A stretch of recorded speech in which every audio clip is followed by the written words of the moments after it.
There is no future for people who deny their past. My foreparents, my grandparents,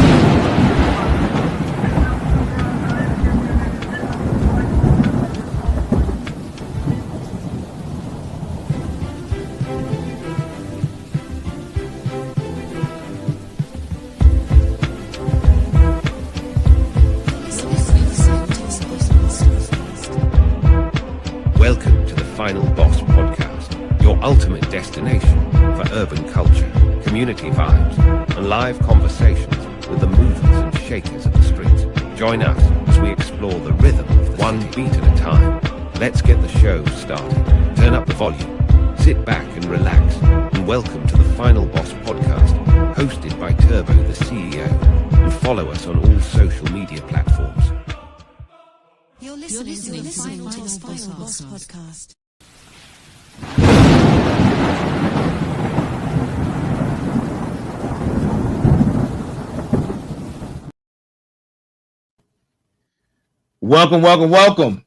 Welcome, ladies and gentlemen. Welcome to the Final Boss Podcast. Tonight, man, listen.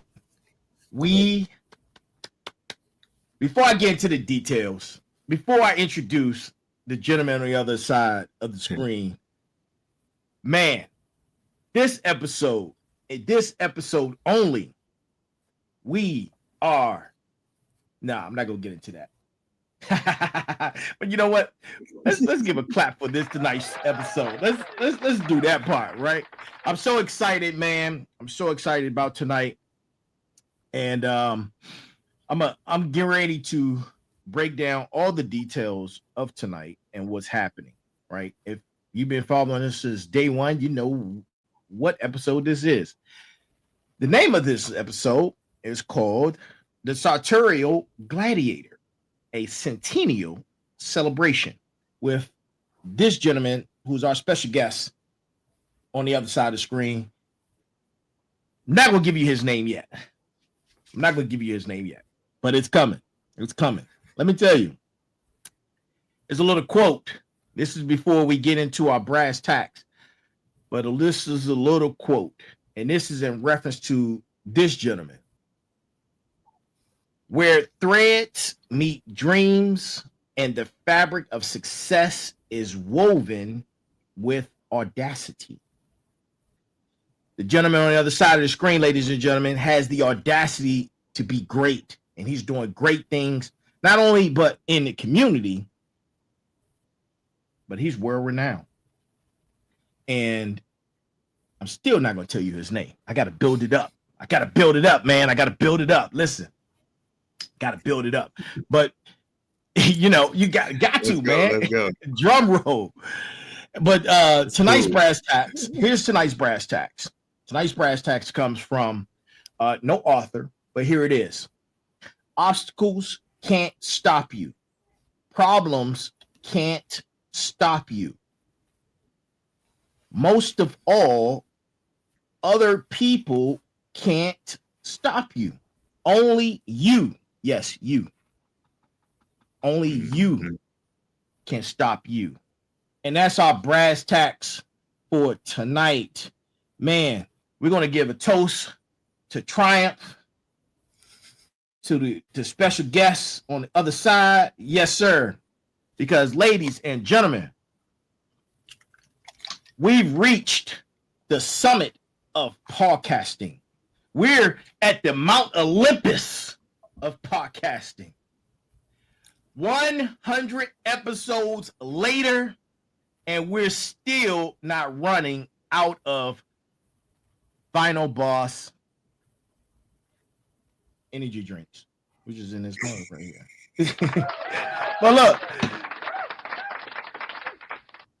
the gentleman on the side of the screen, our very Washington, D.C.'s own world-renowned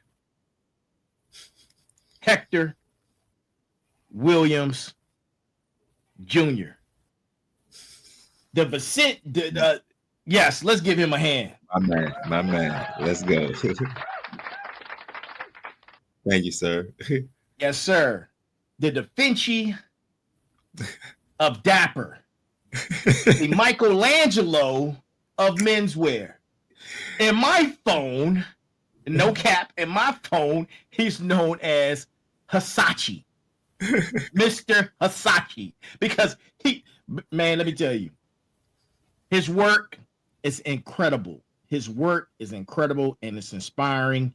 And today, we're going to dissect the anatomy of excellence with a Renaissance man who's on the other side, who's our special guest of modern fashion. Yes, sir. Yes, sir. A little bit about Mr. Williams. Grew up in DC. Yeah. Went to Largo. And every empire begins with a single step on unfamiliar territory. Right. Went to DeMatha, where they taught him how to pray and stay. From a social economic standpoint and self-accusation, this gentleman embodies all things of why he's the 100th guest on our Centennial episode. Let's give him a hand, ladies and gentlemen. Hector Williams. Thank you. Hey D, I don't take it lightly, bro. Hear me out. Hey, I do not take it lightly because I know you've been cranking out on this thing. Like a madman. Because when we follow back up, I was like, well, what episode? And you was like, oh, you about to be on the 100th. I was like, oh, okay. And I know you had been moving since we had talked about it the first few times. Right. So exactly. It's my honor, bro. My honor. Hey, bro. I appreciate it, man. I man, listen. This is a stupendous moment, man. It's just incredible. I'm glad that I was able to catch you. I know you are super busy, and I wanted to catch you, man. I'm glad we was able to pull it together. And yes, man, God has the right timing, man, when it's supposed to. You know, so that part right there, man. So before we how about you tell the people a little bit about you and what you do? Man, well, I'll start with a little bit about me. Now, what I do part you're gonna have to divvy that up because I can do that. I does a lot. Right. but like you said, a little bit about me, more background. I am from Washington D.C., Southeast, more specifically. So for sure, I'm from the South Side. If anybody ever wondered, but I did grow up in Largo, and I attended schools in Prince George's County, like you said, my high school, DeMatha, and from there I attended North Carolina Agricultural and Technical State University, also known as North Carolina A&T, Aggie Pride, stand up. So I attended A&T, and then from there I went to grad school at Morgan, and from there, that's when I started working professionally as a highway safety specialist in the federal government. But along the way, I was always into fashion in some aspect. And so, like I said, when we get more into the nitty gritty, we can get into the details. But I say all that to say that, man, educated, but yet I'm still an around the way guy, meaning I'm still well-versed in what they would say, the streets, if you will. So multifaceted individual, family man, husband, have 5 children, and I'm like I said, down to earth. I love roller skating. That's one of my passions that a lot of people may not know. I saw that. Yeah. So I like pretty much any activity that I can move around. You know what I'm saying? Helps me think that I'm young. You know what I'm saying? Right. anything like that. But yeah, man, just a fun-loving guy. Love people. Okay. Love being out, networking. That has helped me along the way. In my business. So yeah, just a little bit about me, a little bit. Okay. All right. Well, listen, man. Like I've already stated, you have numerous of accolades that we're going to dive into. And but first and foremost, as my brother, I appreciate you joining us again for this 100th episode. I couldn't think of anybody else, man, that'd be more perfect as a guest to mark this milestone. And I mean, little do people know, you've conquered everything you pretty much have touched from a standpoint of dominating the fashion empire. You've been in films. Man, the resume is impressive, brother. The resume is impressive. Thank you. Yeah, man. So, real quick, beyond the suits, beyond the things you've done, the screen time, who exactly is the man behind the legend? That's you. I would say I'm a people person.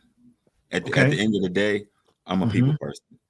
So I don't think it really would matter what product and or service I was a part of. I love helping people. Gotcha. So at the very heart or the very backbone of me is Heck is a people person. Like, I'm definitely for, for the people. Okay. And it just so happens that I've been able to be for the people and serve them in various ways throughout my creative career. Well, even in my professional career, even though at one point I kind of cared about my job, and I'm talking about when I had a 9 to 5. Like, at one point I cared, but toward the latter, I get it, man. I get it, bro. I get it. But for the most part, the things that I did, care about, I put some effort into it, right? And I was able to serve, like I said, serve people in various ways, right? So I think the heart, the backbone is I'm a people person. Okay.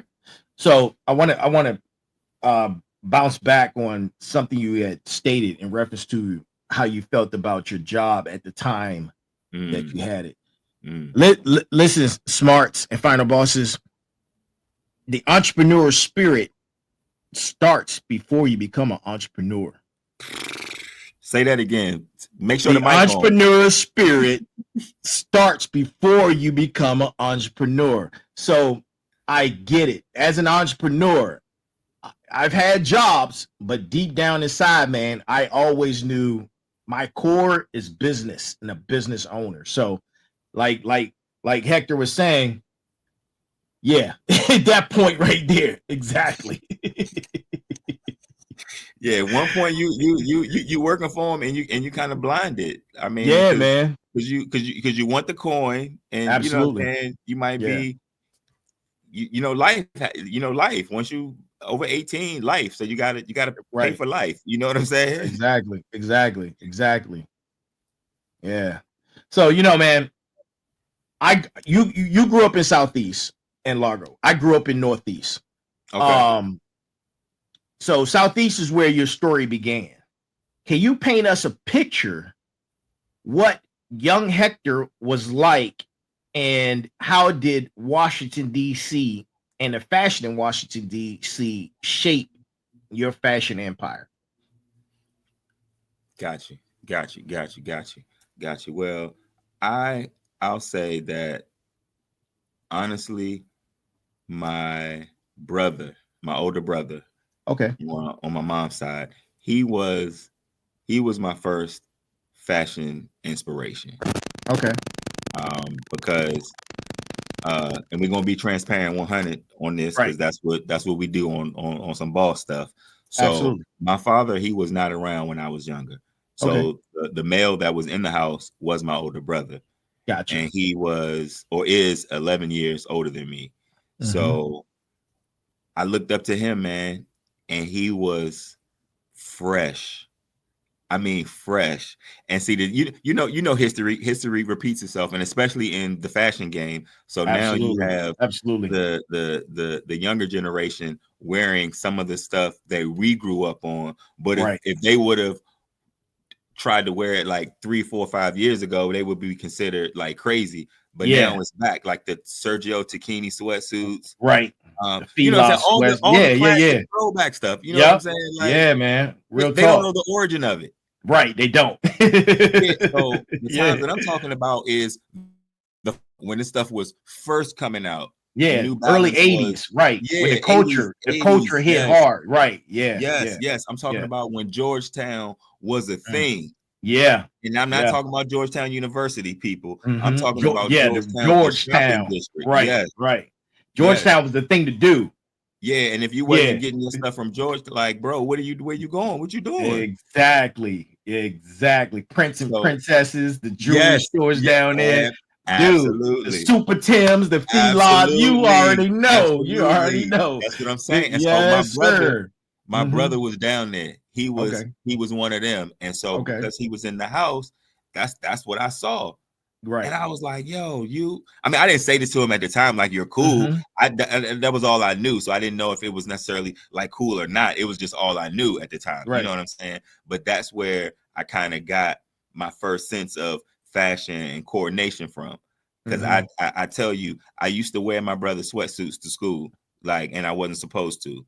I could dig it. You know what I'm saying? Like, I was wearing his shoes, and when I could fit his size, I was wearing his shoes for a good little second. But then my feet got a little bigger, and then I was short. But but for them 6 months, bro, it was a good run. You had a good run. You had a good run. You know what I'm saying? I was the man in school, I can dig it. Whatever. Like, I was good for a minute. You know what I'm saying? I feel you. So he was my first, you know what I'm saying, like, fashion inspiration. Okay. And then from there, I actually got voted best dressed in middle school, and I actually, like, when I look back on it, man, I always say it was like, heck, you were always into clothes, bro. Yeah. You didn't know that you can make a job and a living out of it, but you were always into it. You know what I mean? That's funny that you said it, man. I too have been a fashion warrior. High school, I was in the running with this other dude for best dress in high school, and but I was new to the high school. Got you, yeah. Because I had brought DC fashion to Maryland, the Maryland schools that I went to, same like you. So you know, you bring back a little DC flavor, and it's a little different. It hits different. They didn't know what to do exactly. So I went to Bladesburg, man. They was like who this? Who this? Right. Yeah, man. I got nominated, man, with this other cat. He was familiar and popular and everybody, you know, but he won. But you know, it was cool. I was honored, man, you know. Yeah, just to be but I didn't extra. I was just doing what I always did. You feel me? That's what I'm saying. Yeah, I do. Yeah, man. I do. Yes, sir.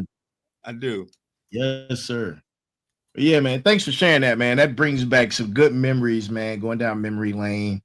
And I got a closet full of Feelab sweatsuits right now, man. The youngins, they see me. All of that. Look, all that. They see me. They be like, "What's up, Unc? What's up, OG?" And I'm like, "Wait a minute, dog. This is my fashion." Like, y'all wearing what we was wearing. Y'all don't know nothing about this right here. Nothing, yeah, bro. Nothing. Yeah, bro. Yeah. So, man, thanks for that, man. I really appreciate that. From your travels and the different places you resided in the DMV area, during your formative years, what gave you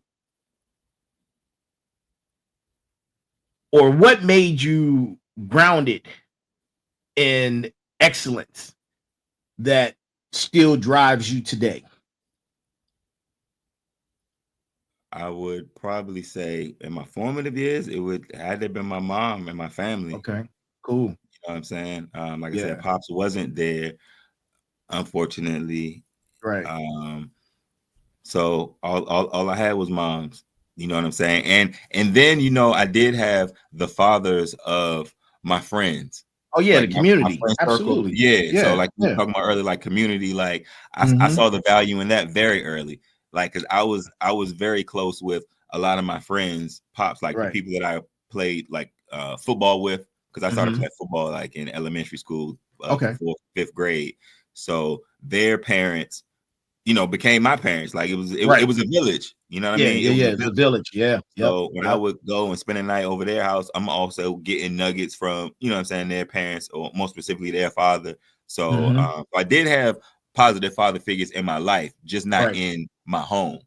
Absolutely. I could dig it. I just had my brother. I mean, he was a positive figure, but he wasn't my father, but he's my brother. You know what I'm saying? So I had bro in the home.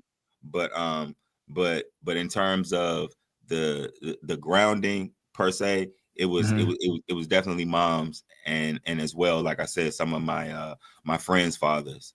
Okay. They were definitely influential in rearing me, raising me, and providing you know, solid and ground advice. A good foundation. Yeah.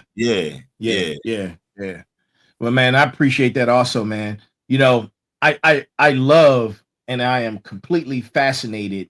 Shoot, I love a good origin story, right? I love a good origin story, man. And because origin stories are where character is built off of. That's where your character is revealed. So I love a good origin story, man. And part of your origin story, what moment in your youth did you realize you weren't built for ordinary? You just knew.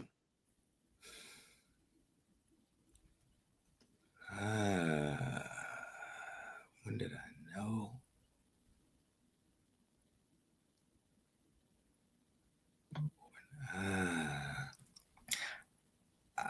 That's a great question, right?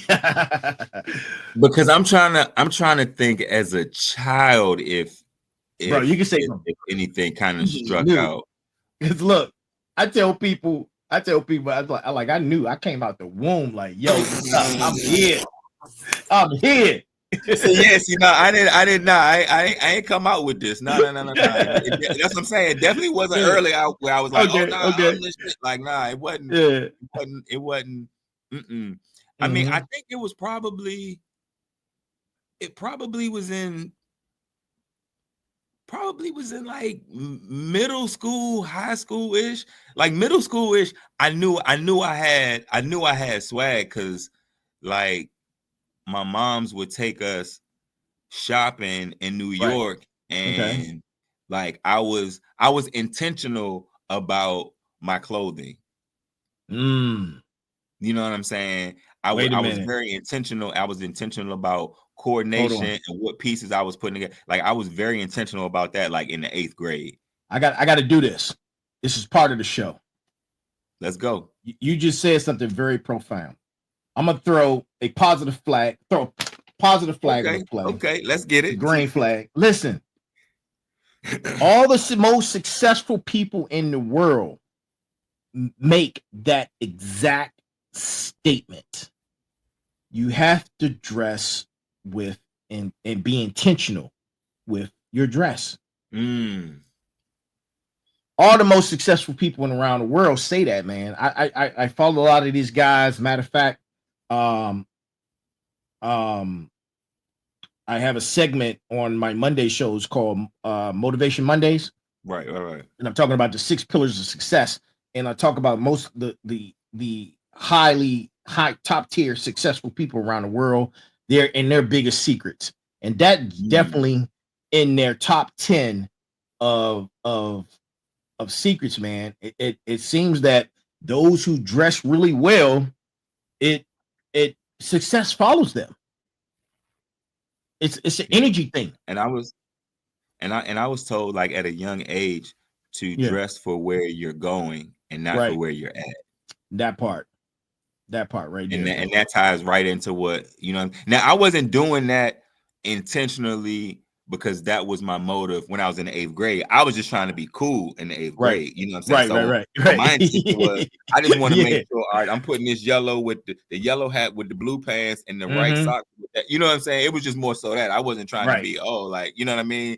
Yeah. But it wasn't, I think it was when I started working for the government in the early, what was that? When did I start working for the government? Like 2006, 2007. Okay. That's when I kind of knew, like, all right, I ain't really ordinary, because I was putting together pieces and people would be like, yo, that's a crazy combination. Yeah. Okay. And I would be like, oh, okay, yeah. Yeah. This ain't the ordinary regular degular. Right. Okay. So you went to North Carolina A&T, correct? Yes. Help me recall. What was your major again? My major was transportation and logistics, so it had nothing to do with fashion or anything of this industry. No. So that's interesting, man. So how did you pivot into fashion from there? How did that work, bro? That's all right. No. That's the $1 million question. Okay. So when I was, let's say, so I went to A&T, and when I was at A&T, I joined the fashion, the modeling club. At that time, there was only one. It was called Couture, and they still exist. Shout out Couture in the building. Gotcha. So that's when I kind of got a little bit more serious about, this fashion, this is a thing, because now I'm almost about to be an adult. So I'm like, maybe I can, like, be a model or something. You know what I'm saying? Yeah. You try to figure it out. That was kind of like my aspirations around that time. Model, actor-ish type thing. And so what happens later on, I had my first son in college. And so I was like, I want to be local, so I don't want to be away from my son. So that kind of minimized the idea of, like, going to New York or in LA, you know, like, get discovered. So I was like, all right, I just got to hustle locally. And so at that time, like I said, being as though I was still into fashion, what I was doing, I was selling accessories. So I was selling bow ties, pocket squares, socks, and things like that. So I became very popular and known as the tie guy, meaning the necktie guy. Heck ties, yeah. Right. So I was doing that. Yeah, so I was doing and so that's how I came up with my Instagram name, Heck Ties. Because my boy actually gave it to me. He was like, man, you don't sell neckties. He said, you sell heck ties. And I said, you know what? Branding. Yeah. Let me take that, put that in the pocket, right? Right. So I was doing that, man. I was doing that for years. I was selling ties and accessories for years. And one day, one of my boys called me and he said, Hector, I have partnered with some people that actually make suits. And because you sell accessories, this might be, worth a meeting. And I said, absolutely. And so we met up one day and he had on one of the suits. And bro, I was like, hold on, what? Wait, this is what? And he was giving me the details, all the specs. Right. And I said, I want in. And bro, he handed it to me on a platter. Wow. He handed it to me on a platter. And he asked nothing in return. Wow. Nothing. Wow, shout out to him, bro. Man, that's what's up, yeah, bro. That's Mo Beasley. Mo Beasley. That's my guy. Mo Beasley. Mo Beasley. Yes, that's my guy. This is Mo Beasley. That's wild. My guy. And most people don't know that's how I got introduced to the game, is through him. That's crazy right now. And when I say it fell into my lap, it was literally like that. Literally, he just happened to call me and was like, yo, I know you selling ties. Like, let me put you on to something else. Yeah. And that was the start. But what happened was, in terms of my career, even though he gave me that information, I didn't quite run off to the races with it. You know what I mean? Right. Because I was working. I was working at the government. And so because my degree was in transportation and logistics, I had internships with the federal government, the Department of Transportation, throughout my undergraduate career, and even when I went to grad school. So when I graduated, I was almost like a shoe-in to get into DOT because I had already been interning there. So that was my first job, my first real job, grown-up job. You know what I'm saying? Yeah. I did that. And the beginning of those years is when I was selling the ties. And then, like I said, my boy, he gave me that information, but I just kind of put it in my back pocket and I just left it there. But what happened, Turbo, the pivot was when I woke up and I realized I really didn't like my job. I really didn't like the 9 to 5. I really didn't like coming in and answering to somebody else. So my actions started to show that I didn't care. I know that feeling all too well. Yeah. So I was coming to work late. I was leaving early. I was taking 5-hour lunch breaks. I was missing in action. I was at the water cooler. I was everywhere but my desk. I could dig it. And in doing so, as a youngin, and not thinking, right? They called me in the office one day and they said, "Sir, the time that you are accounting for and the time that your badge when you badge in," they said the math is not mathing, sir. They said, so go home, don't call us, we'll call you. So D, I was on administrative leave for like 10 months and I was getting paid the whole time. Oh yeah. So I was riding the wave. Right. Grinding. They called me 10 months later. They said, come on back. Came back in the office and they said, look here, sir. We're gonna out-process you. Somehow the math still ain't mathing. And they said, so you have one of two choices. Okay. One, you can bow out gracefully, no harm, no foul. You can live to see another day in the federal government, just not this agency. Or you can fight it. But I knew I was going to lose. I was already in the union. I was cool with the union president. Before I even left, he said, heck, you can't fight this. Ride it out. So that's what I did. Okay. And in that moment, I had to make a decision. And I knew I wasn't going to fight it because that would be dumb. So I waved my white flag. And I knew that I didn't want to work another 9 to 5. Once that happened, I said, no, I know I can't. I'm like, heck, I'm not even built for it. I'm not. And in my mind, I said, I would rather do 10 things to compensate for this one thing. Right. Meaning 10 things that I like to do and prefer to do versus this one thing that I don't like doing at all. Mm-hmm. In terms of monetarily, like how am I going to get that same income or, close? Because I was working for the government, bro. This was 10 years in. Like, oh yeah, it wasn't like I just started. You know what I'm saying? Our stories are similar. Yeah. I walked away from the government in January. 22 years of this year. 22 years in. Oh. Yeah. See? Yeah. A branch chief. You had just reason. Yeah, I was a branch chief. I would never work for anybody else. Yeah, it's a lot going on right now. It's a lot going on, man. We didn't see back in, and I'm saying my day, But back when I was working for the government, the political circus wasn't as crazy as it is now. So that makes the era and the time it's real tricky now for if you back then you were solid, like you wasn't at risk or jeopardy of Uncle Sam saying, "Oh, we're closing the government, we're doing that." You know what I'm saying? Like it wasn't no craziness like that back then, or shall I say around my time when I was working. But so when I left for the first almost year, I didn't do anything. So like I sat on my retirement and I was just living off of that I had built up.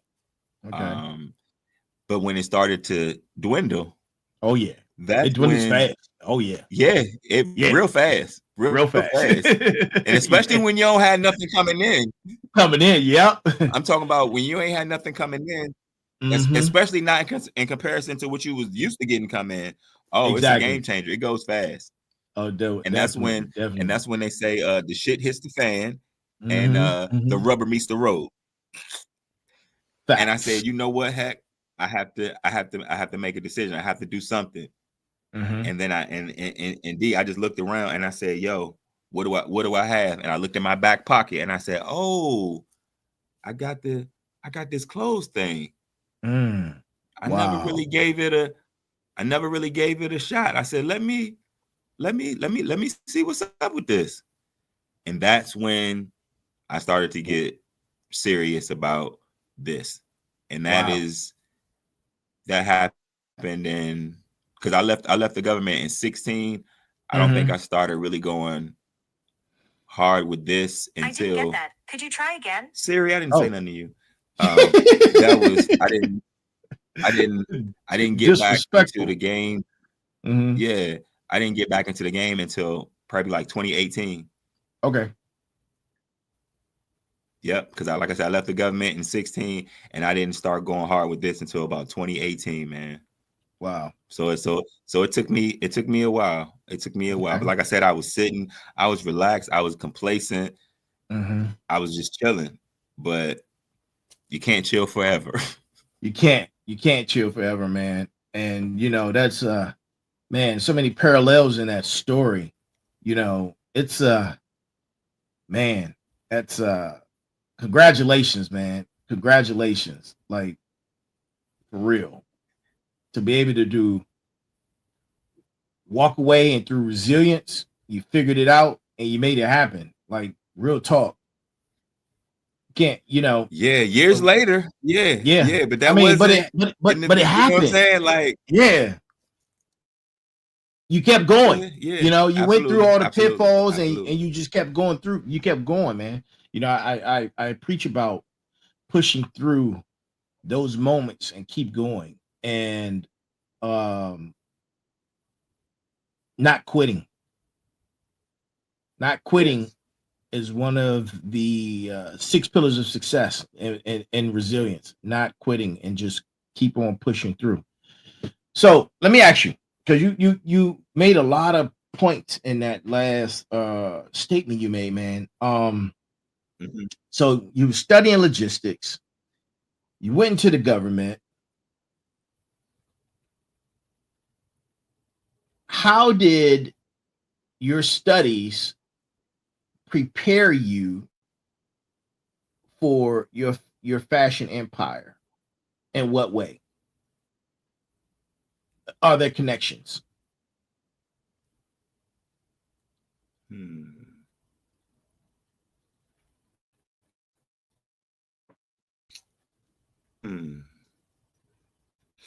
Yes, because I think from a basic logistics standpoint, logistics is the movement of people and or things from one place to another, right? In its most fundamental definition, you know what I mean? So from my studies, I always understood the importance of teamwork, because it takes a team of people and or companies to move, like I said, either a person or a thing from one place to the next.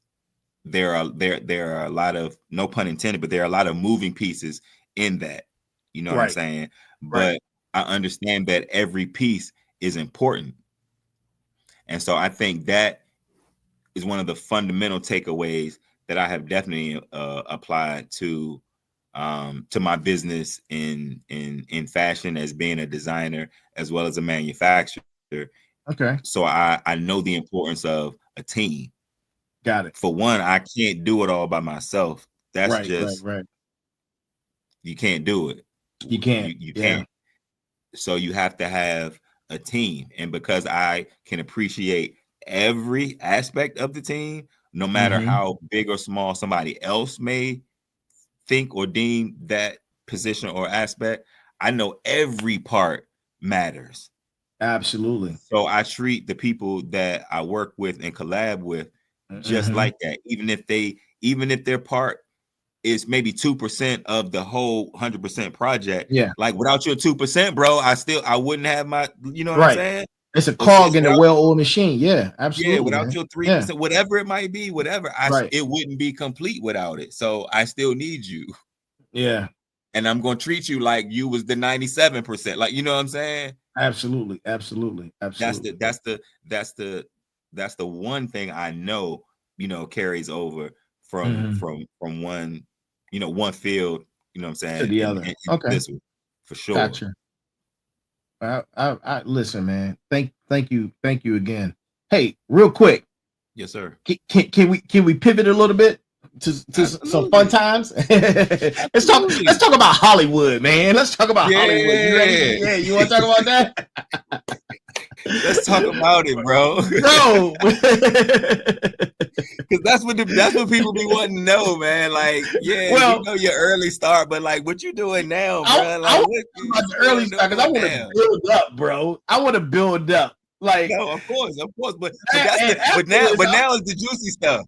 Yeah, that was the juicy fun stuff, right? You know what I'm saying? Yeah. No, man, your career. So I pride myself on my special guest Thursdays, which is this episode. That's what we do. It's for entrepreneurs, right? business owners, community leaders, people who are involved in major charities and things of that nature, man. So a lot of my guests or I should say my audience, are like-minded. You know what I'm saying? So that's perfect, right?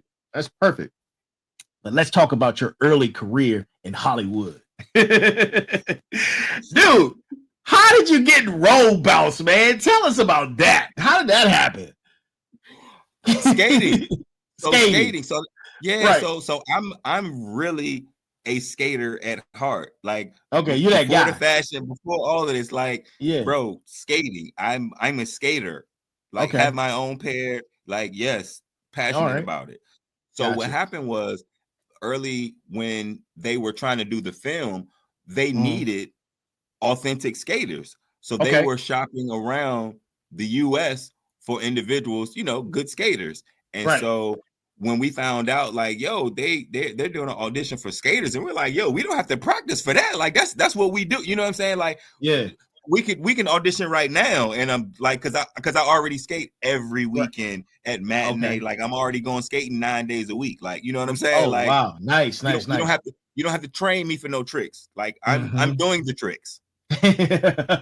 So when me and my homies found out about that, and my family as well, when we found out about the audition, they would like, send your tapes in of you doing whatever routine, whatever. And we did just that. And they selected us, and they were like, yo, y'all get out here to Chicago and y'all can be in the film. Oh, nice.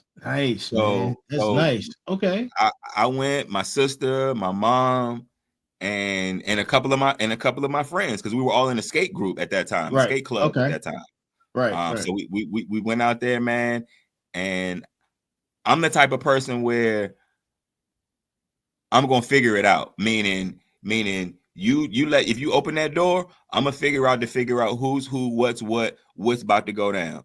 And if this is a movie, I want as much time as I can possibly get on this screen, because I'm not Bow Wow. Right. You know what I'm saying? Yeah. So I need to find out who is responsible for placing people where, because that's who I want to be my friend. while I'm here. Exactly. And I did just that.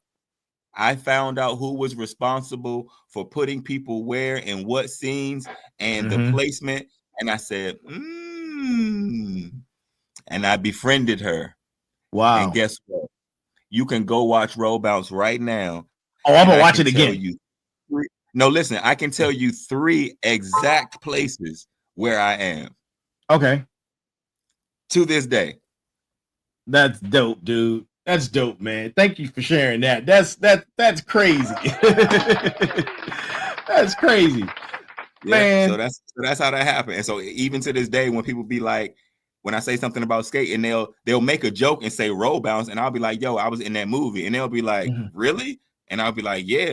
And they'll be like, no, you weren't. And because I know exactly where I am, I'll tell them, go back and watch it and look at this scene, and this scene. And they'll be like, oh my goodness, you really were. I was like, bro, yeah, I told you. Damn, that's insane. That is insane. And that was like my early 20s, early 20s. Okay. But you I don't know how that works, but you received IMDb credit for that. Oh, yeah, absolutely. That's dope. That's dope. Absolutely. Okay. All right. So, man, interesting story. Next story in question. Bosch. Dude, that is an incredible show. The storyline, the writing, amazing. Yeah. How did you end up on that? Yeah, so at one point when I wasn't working for the feds, okay, I was living in Las Vegas. Gotcha. And again, this is my time where I'm thinking I want to do, modeling, acting, the entertainer thing or whatever. So I was a part of a casting agency. Okay. And I think that casting came across their table and I applied for it, and I sent my pics and my stats, I should say. Right. And I was selected. Nice. And I had the opportunity to be Jamie Hector's double. So I was actually on the set with them, met with them, and we did like a couple of episodes, man. And it was cool. It was so cool. It was because that came after the Roll Bounce, you know what I'm saying? So I was man, I'm on like, what is it? Because that was on, I think it was Amazon Prime at the time. It was a Prime series or a Prime release, something like that, or a Prime show, I would say. And it was beautiful. It was a beautiful experience. Like I said, we were filming it in Las Vegas, and we did a couple of episodes, and it was cool. I got to chop it up with Jamie, like during in between scenes, and I got to see a different side of the industry, meaning the behind the scenes stuff, because man, you can be on set for 10-12 hours for just a 15-minute part of a show, right? And you're on set for 10-12 hours. Yeah, I can imagine. Yeah, man. So just to experience that, and to now have a different perspective of when you look at movies or when you watch shows, and you're like, yo, a lot really goes into that. You know what I'm saying? Absolutely. Like that 5-minute scene, a lot went into that. Absolutely, man. Yeah, so that's how the Bosch thing came. Yeah. So okay. that was I guess I would say a luck of the draw, but I guess right place, right time. Because literally I have a picture on my Instagram, and if you put us side by side, like I could see how they could have picked me. Like we kind of like I could be his double, like for sure. Like right. For sure. Man, that's crazy. Man. Hair clips in Vegas. Yeah, that was also in Vegas. So hair clips is a huge hair slash. It's more hair. It's like I guess I would say a hair show. Is it like it's a hair show convention? Like it's it's one of those conventions, right? Like the one they have in Atlanta. Yeah. It's big. Okay. It's a thing. But I didn't know this at the time, right? Because it was, again, I got this gig through the casting company. They said, hey, we have an opportunity for, hair clips, modeling opportunity. I was like, all right, cool. I had never, because at this point, I'm just trying to get money, just trying to get seen. I really don't care what the job is. If you right. You're like, okay, I'll take it. Work, I'll take it. Like, what else am I doing? Because I'm not at no desk typing nothing from 9 to 5 anymore. Like, what else am I doing? Of course I do it. Absolutely. So when I got there, that's when they gave the spiel, and they were like, yeah, it's going to be over 5,000 people in it. And I'm like, whoa, wait, how many? And they were like, yeah, it's over 5,000. I was like, whoa is correct. I mean, and I had done fashion shows before and walked the runway, but never in a crowd of 5,000 or more. I'm talking about college auditoriums. You know what I'm saying? Yeah, like exactly. 200, 500 seaters, I guess, but no. Yeah. So that right there, that was a cool experience. And again, that was in Vegas, my time in Vegas.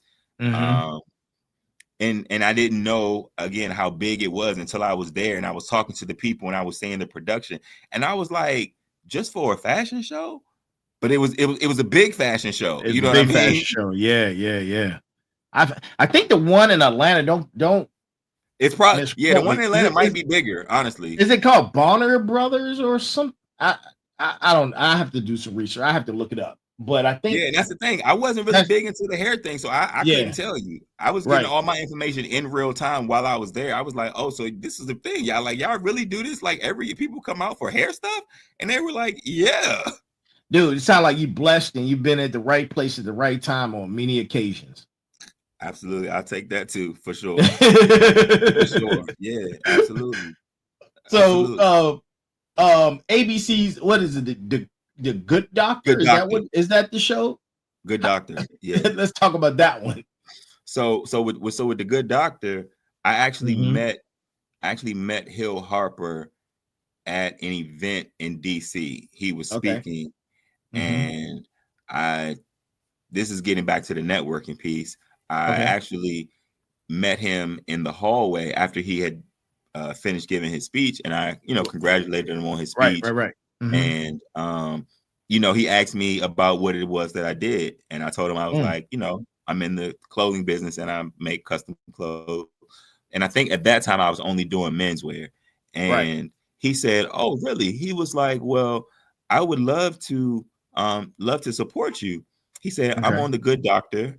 Not sure if you know." And I was like, "Yeah, I'm aware of it." And he was like, "I'm going to see about how I can connect you and have you make me something for the show, and I'll get the studio to pay for it." And I was like, "Okay, sounds good." Okay. Yeah. But I wasn't sure if he was going to follow through. Right, Hollywood talk, basically. I'm not sure if it's Hollywood talk or what. So lo and behold, he calls me, or no, he gives me his number, and he told me that they were on some type of break for right now, but that he was going to have some meeting in like a week or two, and to follow back up with him. And so I followed back up with him in those 2 weeks, and he said, "Yeah, I talked to my people, and they will be reaching out to you." Turbo, these people reached out to me and they said, "Yes, we would like for you to make him something, and we're going to pay for it." Wow. And this was my first time making something for television, because now at this point now I'm making clothes. Like this is after, definitely after 2018. So I'm making clothes at this point. Okay. But I'm just making them for, my people, my everyday people. I'm not in the industry at this point. Like, I'm not dealing with anyone in the industry. And so this was actually my first opportunity to do that. And that meant that I was able to charge a different rate that I would normally charge on the street. Corporate and studio money is way different. Exactly. It's a different bag, bro. It's a different bag. So because he was truly about his word, man, and that's one thing I can say about, I mean, a lot of people, but because we're talking about Hill Hopper is a man of his word, bro. Wow, man, that's gracious of him to do that, bro. That's incredible, man. And we're still in touch, like even through this day, because the Good Doctor show ended, but he and I are still in touch, like to this day. That's what's up. Yeah. And every time that's good networking right there. Yeah, and every time he's in DC, if I see him, it's love. Okay, it is love. Hill is a real one, bro. That's what's Hill up, is a man. real one. Yeah, I heard many good stories about him, man, especially when it comes to he was doing things with Howard University, and I remember that. But a lot of people that I knew that went to Howard, they had nothing but great things to say about him, man, all the time. Yeah, absolutely. No, I can see that. I can see it. Yeah, I witnessed it, so I know, man. So thank you for sharing that part. Now, I don't know how much time you have, but this is our 100th episode. So I got a little bit of bonus. We gotta give him a bonus, man. We good. Oh, we gotta give him the bonus. Okay, listen, man. We good. Perfect. You've done a lot of different things in Hollywood, man. Now we're getting ready to get to the nitty-gritty, speeding forward. You've worked with Mike Epps, D.L. Hughley, Earthquake. These are top tier comedians at the top of their class.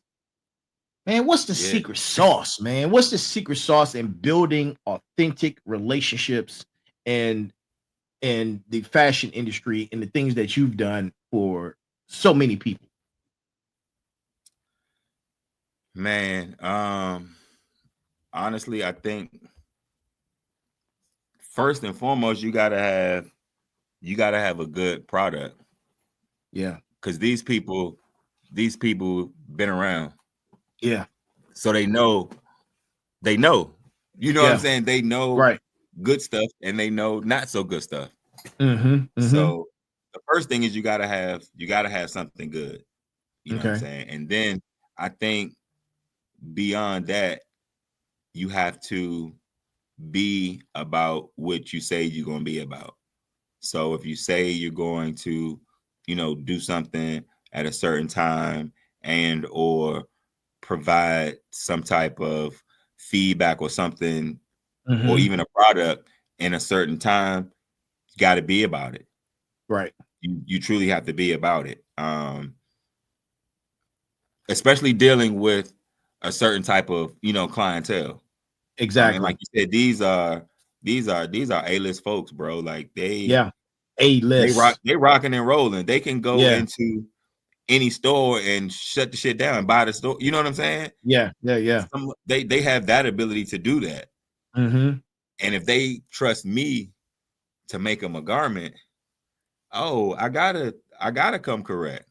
Absolutely. I gotta come correct. Because you could easily go in Gucci and spend, what you're gonna spend, or any label. I'm not picking one out, but you can go any elsewhere, and really go ham. But because you chose to rock with me, I gotta have something good for you, and I gotta be about what I say I'm gonna be about. Because when they go into those labels and those designer whatever, they know what they're gonna get.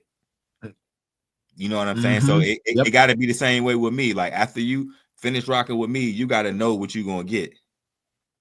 Exactly. So I think fundamentally those are two things. Like you got to be a person of your word, and that's integrity. You know what I'm saying? Integrity. Got to be a person of your word. Say, look, if I told you I'm gonna get you this suit back in 2 weeks, then bro, it needs to be back to me in 2 weeks. If I said I needed this particular color or swatch and I need the sample and I need it in hand, like I need that. You know what I'm saying? And I need it in a timely fashion because these people are moving, they're busy. Right. different type of clientele, bro. Absolutely. Clientele. Absolutely, man. Their name carries the weight. Yeah. And your rep. Yeah, it goes. And your rep. And that's what I mean by having a good product. So right.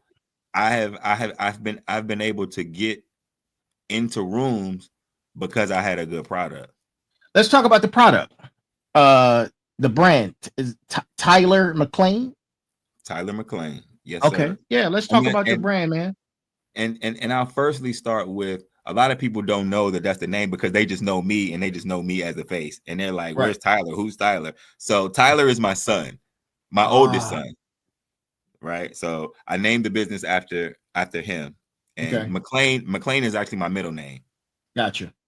Yeah. So I wanted something that would kind of be smooth. You know what I'm saying? So it can I can run with the big dogs. So when you're saying Louis Vuitton, Ralph Lauren, Tom Ford, Tyler McLean, it kind of, it has a ring to it. Yeah, absolutely. I wanted to have a ring to it. Okay. So so that's the history behind the name. Again, most people don't know, the actual name because they see me as the face or whatever, and they just know heck gonna get you right. You know what I'm saying? Right. Oh, I see. Dude, I follow you. I see the fit. That's why I reached out to you when I was like, yo, I need some of them. I need some of them suits, bro. But look, we're gonna talk about that. Yeah, but yeah, man, that's dope, bro. Yeah, so about, like you said, the product, man, is the bread and butter in my claim to fame. Like I said, Tyler McLean, and I started out with menswear, so I started out with suits. Okay, I actually started out with suiting, and from there I expanded, and I was able to introduce women's wear. And not just women's formal wear. So I can now do casual wear, business casual, street wear.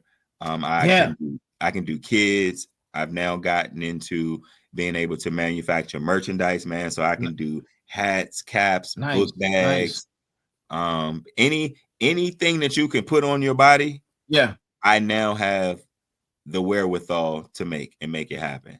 I think I recently saw a young lady modeling what appeared to be a silk jogger. Was that correct? Or yes. I don't know if that was it satin or silk. It was fly. Yeah, it was satin, bro. It was a white satin jogger. Yeah, it was white. It was white and it had some color. It had some color on the sleeve. On the sleeve. Yeah. And on the pants. But on the pants, right. A satin jogger, dog. I was like, well, yo. Yeah, we different over here, baby. Man, listen. For me, fashion is so important. I've always been, in fact, my mom was a model. Then she started designing her own clothes. I remember her pulling out her dress, and she had the paper, and she was cutting and threading and doing all those things. And then she had the whole machine set up. She was designing her own clothes and doing all those things, man. So I took a liking to fashion and very early on. And because she was into fashion, she made sure that whenever I stepped out, dude, I was on 1,000 together as a kid early on. So fast forward to this day, I love textures. Man. I'm big on the velvets. I'm big on satins and silks. I love the feel of textured, man. Good quality textured clothing, man. That's right in my alley, man. So when I saw that, I'm always impressed, but I was really blown away by that, man. I just like, nah, dog. A satin jogger and you could, man, a woman, man, the right heels. You ain't got a sneaker. You can put a good sneaker on, but you could throw some good heel in that, man. Yeah, the versatility is there. Yeah, absolutely, man. So bespoke. I'm sorry. I need to. Been talking. Yeah, where your turbo juice at? Where your turbo juice at? Right there. So we're talking about bespoke and custom clothing, man. That's high fashion, and your creations are bold choices, and I love the bold choice because it's about making a statement. You know what I mean? Right. It's about it's being seen with a purpose. You know what I'm saying? And man, that opens the door to my next question. What's your philosophy on why quality and customization matter? I believe because you can what can you do? You can show your individuality through custom pieces versus getting it off the rack. Gotcha. Because when you go to the store, you're limited to what they have. Right. So yeah, you might pick that blue dress, but you only picked that blue dress because that was the only blue dress that they had. But if they had other blues or other dresses or other shades of blue, right, that now opens your world up. So the value that is placed on being able to, be an individual and still show your creativity is pretty high. Because people like to be one of a kind. Absolutely. People want to have something that you don't have. Yeah. Or can't get. Yeah. Like I love exclusivity, bro. Like I love exclusivity, man. So that's the one thing that I don't really have to sell that part. Right. Because I'm not making 500 of these. Exactly. I'm making this one for you. And you know that. Yeah. And that has a value. And if it fits right, then it's doing what it's supposed to do. And then now we're cooking with grease. Cooking with hot grease. Yeah, you know what I'm saying? Yeah. Yes, sir. Look, man, I can't wait, bro. I can't wait for us to have that conversation and get some designs and get some stuff done. Man, I can't wait, man. I really can't. No. And I'll be honored, like for real. Like, dude, say less. Yeah. And again, like being able to provide people with options they wouldn't otherwise and normally have, it brings joy to my heart. Because I'm literally, and see, I'm used to it now, so I know I have, and I'm gonna be nice, 60 buttons that I could choose from. But you don't know that, right? You come sitting down, you thinking, I just want a black suit, but when we get to the buttons, I'm showing you 60 different buttons, and you're like, whoa, wait, what? Yeah. You know what I'm saying? And then their eyes get big and they're like, yo, I didn't know that I could have all these options. And I'm like, yes, bro, we're building this from scratch. Nice. You can have, how the song go? You can have whatever you like. Like, yeah. Yeah, that's dope. Man, that's dope. So I mean, that's a rewarding part of it for me, man. Okay. Being able to expose people to, more options that they wouldn't otherwise have going into, a regular store or online. Right. Man. You got me thinking. I'm looking at my suits right now. but and here's the thing though. D, that's the thing. So after COVID, that's when I really had to find a pivot, because initially, like I said, I was only doing menswear and I was only doing suits. That was up until COVID. Okay. When COVID happened, the world shut down. Wasn't nobody wearing no suits? Yeah. Except the weatherman. True. That's it. You know what I'm saying? That's the only person wearing suits. That's the only person. Executives was like, everybody on their Zoom, they had on the button-ups and boxes on right. You know what I'm saying? Like, exactly. And nobody was going into the office. Nobody was going into the office. The churches was closed. The libraries was closed. Wasn't nobody getting married. Wasn't nobody going nowhere.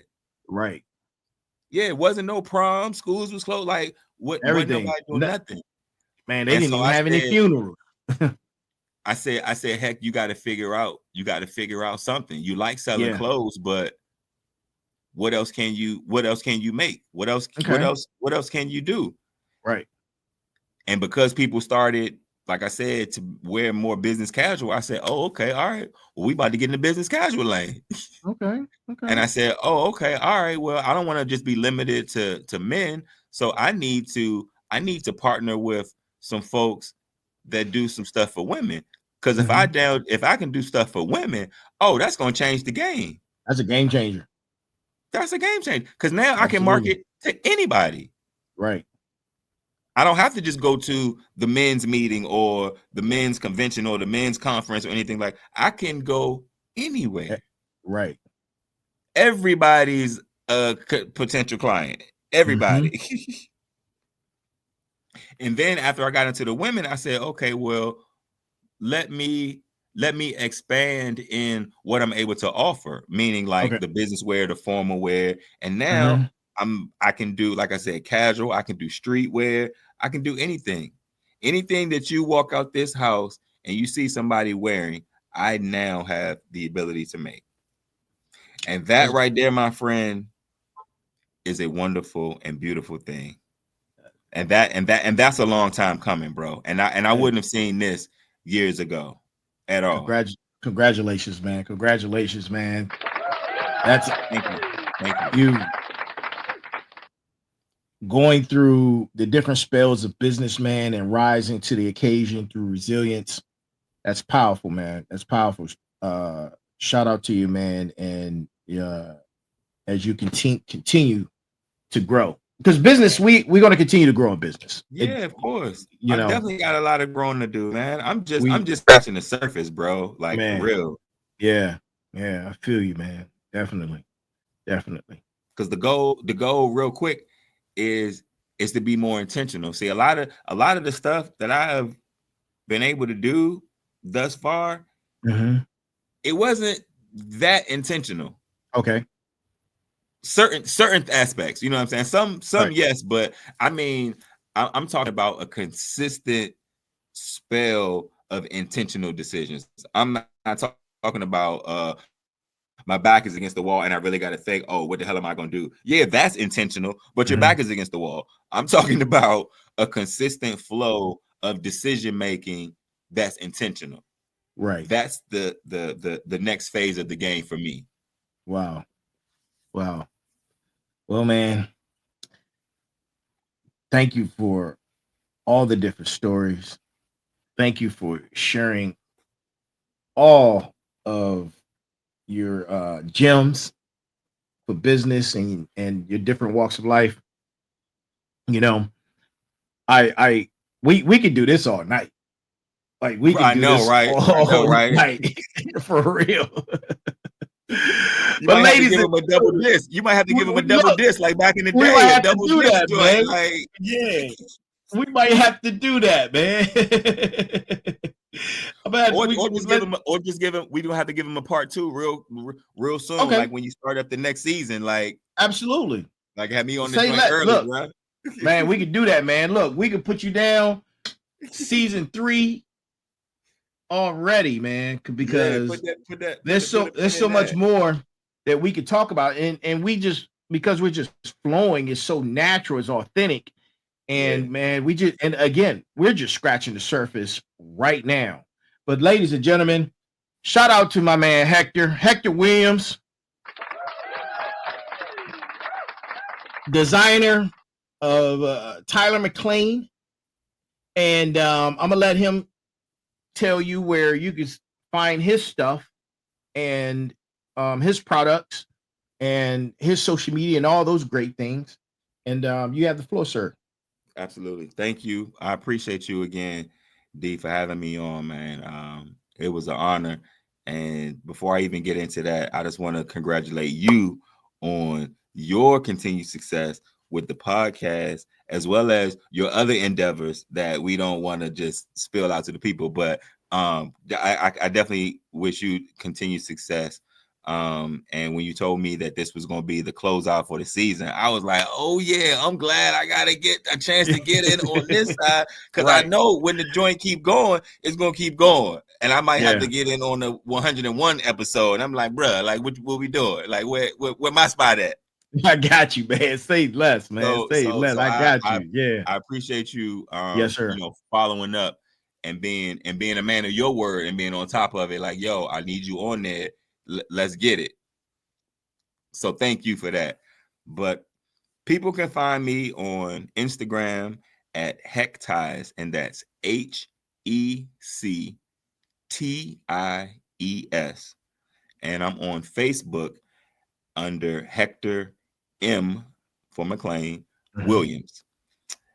Email easy, Hector Williams 33 at yahoo.com.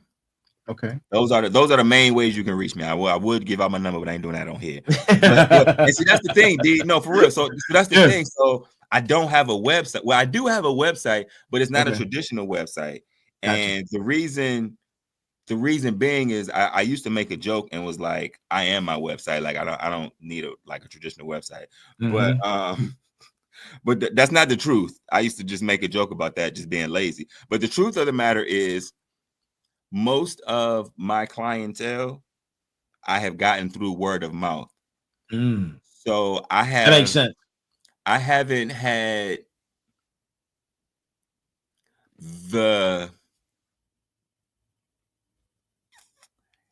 and please hear me as humbly as I can say this, I haven't had the need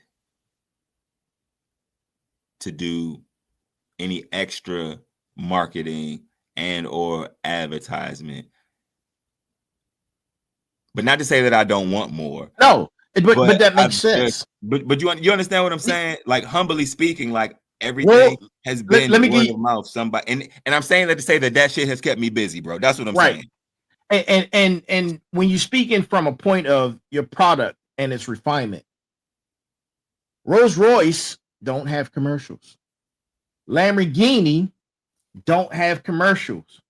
If there's no need for it and the product speaks for itself, man, keep moving the way you're moving, because you winning. And because of its exclusivity, I tell people all the time, I'm like, listen, man, top tier folks, high earners, they are privy to stuff that we don't know about and hear about. You're part of that class, man. Keep doing your thing. And humbly, I appreciate that. No, that's real, man. I recognize real, and I recognize your greatness, man. So, shout out to you and what you're doing, man. And it's a perfect business model to me, in my opinion. So, yeah, keep killing the game, man. Keep killing the game. Thank you. Yes, sir. Holla at Turbo. If y'all need to give me, holla at Turbo. He gonna vet y'all for me, man. I got y'all. Listen, ladies and gentlemen, the Sartorial Gladiator himself, Hector Williams. This has been episode 100 of the Final Boss podcast.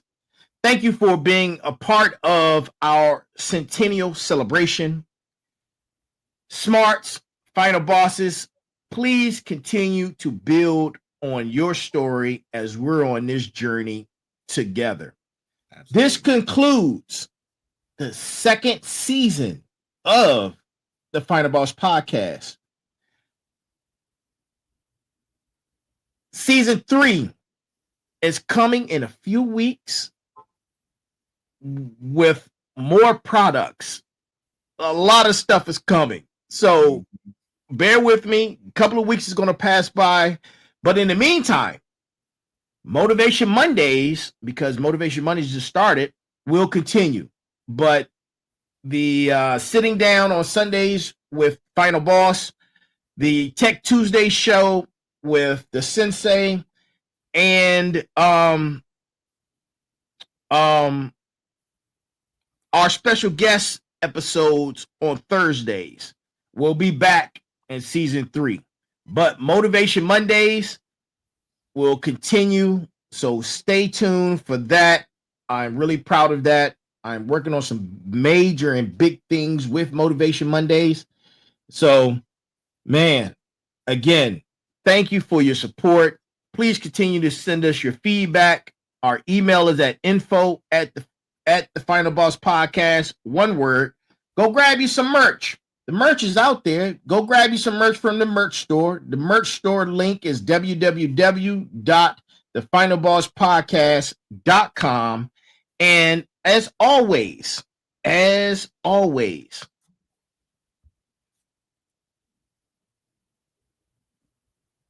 be blessed, be equal, and be smart. And to everyone who's tuning in to our 100th episode, good morning, good afternoon, good evening, and good night. To wherever you are, this is our conclusion of our 100th episode. Hector will be back for season 3.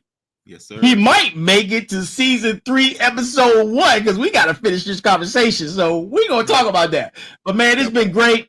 I love you guys, man. Y'all keep doing y'all thing. And look, be balanced, man. Be balanced. I appreciate you. Y'all have a great night.